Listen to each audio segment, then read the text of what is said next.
Study IQ IAS, अब तैयारी हुई affordable. Hello friends, welcome to study IQ channel. I am Shubham Sharma, your economy faculty. Friends, Nobel prize अभी announce हुए हैं और ये नोबेल प्राइज जो होते हैं ये 6 कैटेगरीज में दिए जाते हैं, जिसमें physics, chemistry, medicine, economy, literature और पीस, इनके लिए नोबेल दिए जाते हैं। तो जो इकोनॉमी में नोबेल दिया गया है वो 3 एमिनेंट पर्सनालिटीज को मिला है, जिसमें एक है डैरेन एक्मैग्लो, साइमन जॉनसन और जेम्स ए रॉबिन्सन। इन लोगों को इकोनॉमी के लिए नोबेल दिया गया है। अपनी थ्योरी में इन तीनों ने जो बात कही है वो कहीं ना कहीं इनइक्वालिटी को बहुत ज्यादा सिग्निफिकेंटली एक्सप्लेन करती है। तो क्या इनकी थ्योरी थी, क्या बात इन्होंने कही है और हमारे इंडिया से इनइक्वालिटी का कैसे इसका रिलेशन है, ये सब हम इस वीडियो में समझेंगे। तो जो नोबेल प्राइज दिया गया है वो इन 3 एमिनेंट पर्सनालिटीज को दिया गया, जिसमें सबसे पहली बात इन्होंने ये बताई है कि जो 20% रिचेस्ट कंट्रीज हैं और जो 20% पुअरेस्ट कंट्रीज हैं, उनमें जो गैप है अब वो ऑलमोस्ट 30 गुना ज्यादा बढ़ गया है। मतलब जो रिच कंट्रीज हैं 20% और जो पुअरेस्ट 20% कंट्रीज हैं, तो रिच कंट्रीज 30 गुना ज्यादा रिच हो गई हैं उन 20% गरीब देशों के। इसके पीछे के कारण क्या है? उनमें सबसे बड़ा कारण इन्होंने बताया इंस्टीट्यूशंस की इंपॉर्टेंस। इंस्टीट्यूशन मतलब वो संस्थाएं जो कि देश में लॉ एंड ऑर्डर चलाती हैं, वो संस्थाएं जो लॉ का रूल ऑफ लॉ बनाती हैं, वो संस्थाएं जहां पे अकाउंटेबिलिटी फिक्स की जाती है, जहां पर डेमोक्रेसी के अंदर ओवरऑल जो गवर्निंग स्ट्रक्चर होता है उसको डिफाइन करती हैं। तो उसमें इन्होंने 2 तरह से इसको डिवाइड किया है। एक बोला है इन्होंने इंक्लूसिव इंस्टीट्यूशन और एक इन्होंने कहा एक्सट्रैक्टिव इंस्टीट्यूशंस। तो इंक्लूसिव इंस्टीट्यूशन का मतलब वो सारे इंस्टीट्यूट्स जहां पर लॉ एंड ऑर्डर बहुत इंपॉर्टेंट है। मतलब इंक्लूसिव इंस्टीट्यूशंस की अगर मैं बात करूं तो वो सारे इंस्टीट्यूशंस की इन्होंने बात करी जिसमें लॉ एंड ऑर्डर बहुत स्ट्रांग हो, जहां पर प्रोटेक्शन हो प्रॉपर्टी राइट्स का,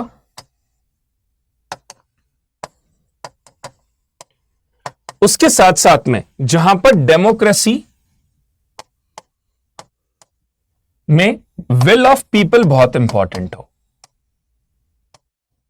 मतलब इनका यह कहना है कि जिन देशों में लॉ एंड ऑर्डर बहुत स्ट्रांग होगा, जहां लोगों को अपने नियम कानून पे, अपनी जुडिशरी पे बहुत भरोसा होगा, अपने लेजिस्लेटिव पे भरोसा होगा कि जितने भी नियम कानून बनाए जाएंगे वो उनके वेलफेयर के लिए बनाए जाएंगे, जहां पर उनकी जो प्रॉपर्टी है, संपत्ति है, उनका प्रोटेक्शन होगा, वहां पर लोगों को अगर आप देखोगे या उस देश को आप देखोगे तो वो कंपैरेटिवली रिचर कैटेगरी में आता है। उसका रीजन ये है कि उस देश को अपनी सरकार पे भरोसा होगा तो वहां पे एक स्टेबल डेमोक्रेसी होगी। उस देश को अपने नियम कानून पे भरोसा होगा तो उन्हें यह भी पता होगा कि हमें भी नियम कानून नहीं तोड़ने, क्योंकि अगर हम ही नियम कानून तोड़ देंगे तो देश का नियम कानून कैसे चलेगा। साथ साथ में उन्होंने बोला है कि जहां पर लोगों को सिटीजन फर्स्ट अप्रोच को ध्यान में रखा जाए, वहां पर कहीं ना कहीं इंस्टीट्यूशंस की एक स्टेबिलिटी रहती है। इंस्टीट्यूशंस जो है वो डेमोक्रेसी को होल्ड करते हैं और इंस्टीट्यूशंस जो हैं वो डेमोक्रेसी के बिल्डिंग स्ट्रक्चर को और मजबूत करते हैं, उसकी नींव को और बेहतर करते हैं। दूसरी तरफ इन्होंने कहा कि कुछ ऐसे इंस्टीट्यूट्स भी हैं जो एक्सट्रैक्टिव इंस्टीट्यूशंस हैं, जहां पर इसका उल्टा होता है, जहां पर law and order properly maintain नहीं होते, जहां पावर जो है वो कॉन्सेंट्रेटेड होती है कुछ ही लोगों के हाथों में। तो मतलब no proper law and order, जहां पर democracy is not respected that much, और जहां पर हम कहें कि डिक्टेटरशिप प्ले इंपॉर्टेंट रोल, जहां पर डिक्टेटरशिप जो है उसको बहुत ज्यादा तवज्जो दी जाती है, बहुत ज्यादा इंपॉर्टेंस दी जाती है। तो ऐसे संस्थान जो होते हैं वो वीक इंस्टीट्यूशंस के फॉर्म में क्रिएट होते हैं और यही वीक इंस्टीट्यूशंस जो हैं ये पुअर कंट्रीज में कन्वर्ट हो जाते हैं।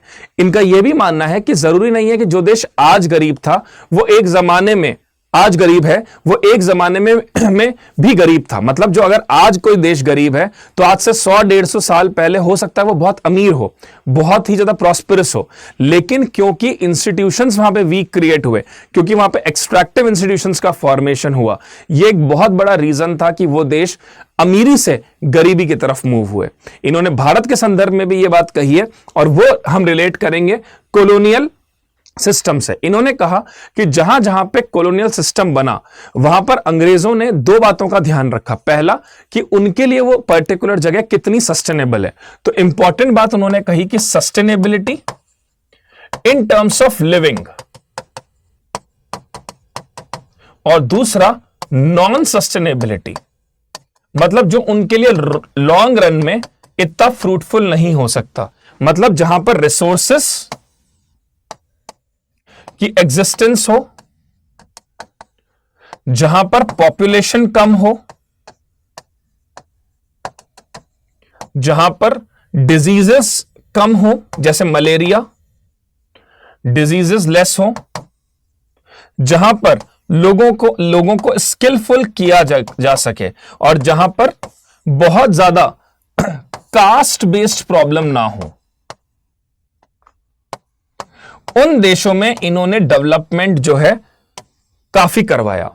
और जो इनके लिए लॉन्ग टर्म में एक सोर्स ऑफ लिविंग बने, एक लॉन्ग टर्म में जहां पर जाके रह सके, वहां पर इन्होंने काफी ज्यादा डेवलपमेंट्स करवाए, इकोनॉमिक और सोशल दोनों। वही नॉन सस्टेनेबिलिटी में वो सारे फैक्टर्स जहां पर रिसोर्सेस हो सकता है हो, लेकिन वहां जनसंख्या ज्यादा हो, वहां बीमारियां बहुत हो, वहां पर लोग आपस में कास्ट बेस्ड सिस्टम पे लड़ते हो, वहां पर डेमोक्रेसी जो है उसकी इतनी रिस्पेक्ट ना करके एक तरह से डिक्टेटरशिप की रिस्पेक्ट की जाए, जहां पे ऑटोक्रेसी ज्यादा हो, वहां पर उन्होंने एक्सप्लॉयटेशन ज्यादा किया, रिसोर्सेस को यूज किया अपने सिर्फ बेहतरी के लिए, ना कि उस देश के डेवलपमेंट के लिए। एग्जाम्पल इंडिया, जहां पर भारत जो कि एक सोने की चिड़िया था, एक गोल्डन स्पैरो था, उसको कन्वर्ट कर दिया गया विंगलेस बर्ड में। तो ये सारी बातें इन्होंने कहीं कॉलोनियल सिस्टम से जुड़ी हुई।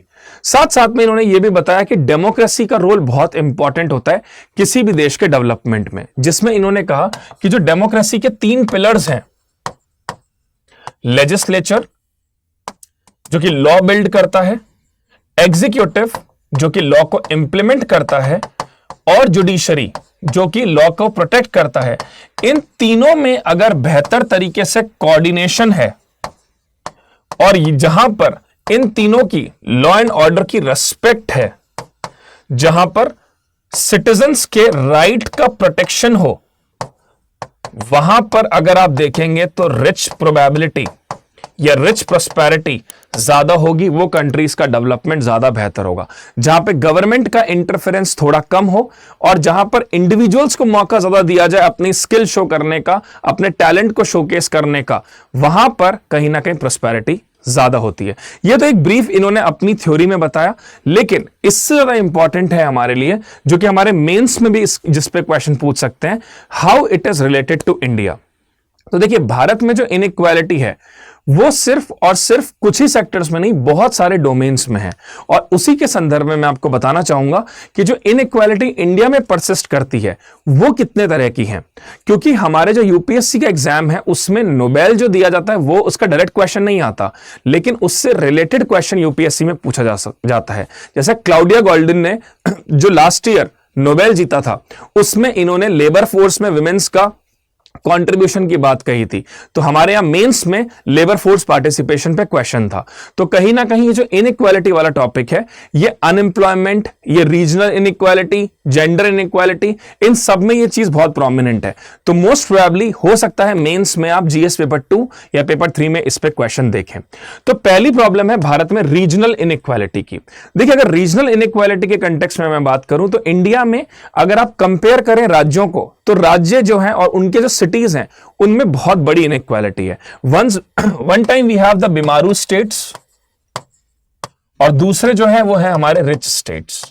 तो कंपैरिजन अगर आप इनमें करके देखें तो रिच स्टेट्स जो है हमारे, जैसे कि गुजरात है, कर्नाटका है, तमिलनाडु है, महाराष्ट्र है, इनको अगर आप कंपेयर करें हमारे बीमारू स्टेट्स से, राजस्थान, असम, उत्तर प्रदेश, बिहार, इनसे अगर आप कंपेयर करें तो बहुत डिफरेंस है। वो डिफरेंस किसका है? पहला तो है इंडस्ट्रियलाइजेशन का, दूसरा डिफरेंस है स्किल लोगों का, तीसरा पॉपुलेशन तो दोनों में ठीक है, लेकिन डेमोग्राफिक डिविडेंड किसका स्ट्रांग है, जहां पे फॉरेन डायरेक्ट इन्वेस्टमेंट कितना है। ये सारे रीजंस हैं जिसकी वजह से ये रीजनल इनइक्वालिटी बहुत ज्यादा परसिस्ट करती है। Second, economic inequality. अगर आप इकोनॉमिक इनइक्वालिटी देखो तो रिच एंड पुअर में जो गैप है वो बहुत बड़ा है।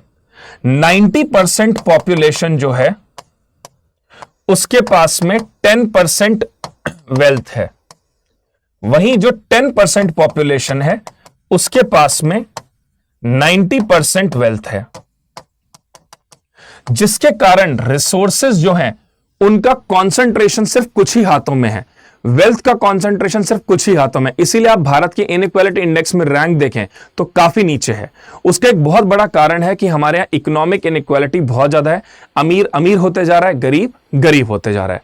तीसरा है सोशल इनइक्वालिटी, सामाजिक जो भेदभाव है वो बहुत बड़ा है। जेंडर बेस्ड डिस्क्रिमिनेशन हमारे यहां काफी है, कास्ट बेस्ड डिस्क्रिमिनेशन हमारे यहां काफी है। आज भी आजादी के 75 सालों के बाद भी कहीं ना कहीं हम देखें तो जो जेंडर बेस्ड डिस्क्रिमिनेशन है वो इतना ज्यादा है कि लोग अभी भी फीमेल्स को एम्प्लॉयमेंट में नहीं भेजना चाहते। मैं मानता हूं कि बदलाव बहुत बड़े हो चुके हैं, लेकिन अभी भी बहुत दूरी हमें तय करनी है अगर हमें सोशल इनइक्वालिटी को खत्म करना चाहते हैं तो, क्योंकि 50% भारत की जनसंख्या आज भी गांवों में रहती है, और जिसके कारण वहां पे अगर आप इनइक्वालिटी देखें, वहां पे अगर आप ऑर्थोडॉक्सी देखें तो वो अभी भी परसिस्ट करती है। तो ये एक और बहुत बड़ा रीजन है जिसकी वजह से ये इनइक्वालिटी काफी ज्यादा है। चौथा, हेल्थ इनइक्वालिटी।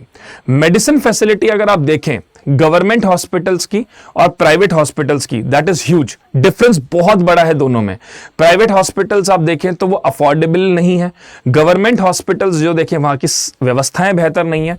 खैर, सरकार के बहुत बड़े इनिशिएटिव्स जैसे कि आयुष्मान भारत, राजस्थान सरकार के द्वारा जो चिरंजीवी योजना चलाई गई है, इस तरह की जो स्कीम्स हैं उससे खैर ये डिवाइड कम होता है, लेकिन अभी भी भारत का एक बहुत बड़ा हिस्सा बेसिक मेडिकल फैसिलिटीज से वंचित है, दूर है।